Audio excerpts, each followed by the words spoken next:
Voici Little Haiti, ou Petit Haïti en français, Ti Haïti en créole, le cœur historique de la diaspora haïtienne à Miami, un lieu où l'on retrouve un peu d'Haïti, mais dont l'avenir soulève aujourd'hui de nombreuses questions.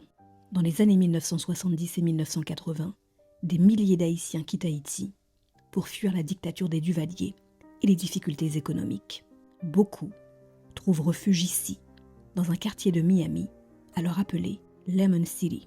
C'est notamment grâce au couple Viter et Maria Juste, considérés comme les fondateurs de Little Haiti, que la communauté haïtienne s'organise. Pendant des décennies, ils accompagnent des milliers de nouveaux arrivants dans leur installation et contribuent à faire de Little Haiti un véritable foyer, un quartier où l'on fait ses courses, où l'on partage un repas, où l'on prie, où l'on célèbre la culture haïtienne et où chacun retrouve un peu d'Haïti loin de chez lui.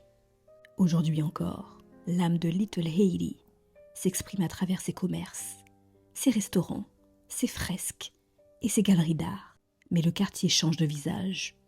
De nouveaux investisseurs rachètent des terrains et développent de nouveaux projets.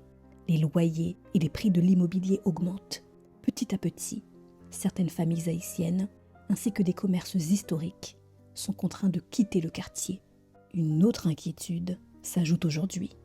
Depuis la fin du TPS, le statut de protection temporaire, des milliers d'Haïtiens vivent dans l'incertitude.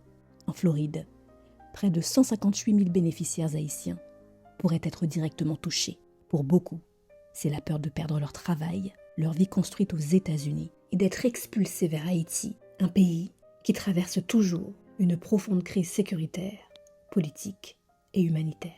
Little Haiti est toujours là, mais comment préserver l'âme d'un quartier lorsque celles et ceux qui l'ont construit sont peu à peu poussés vers d'autres horizons? Mon rêve, c'est Big and Bright Haiti, une Haïti qui attire, qui inspire et qui crée des opportunités. Une Haïti où partir serait un choix, jamais une nécessité.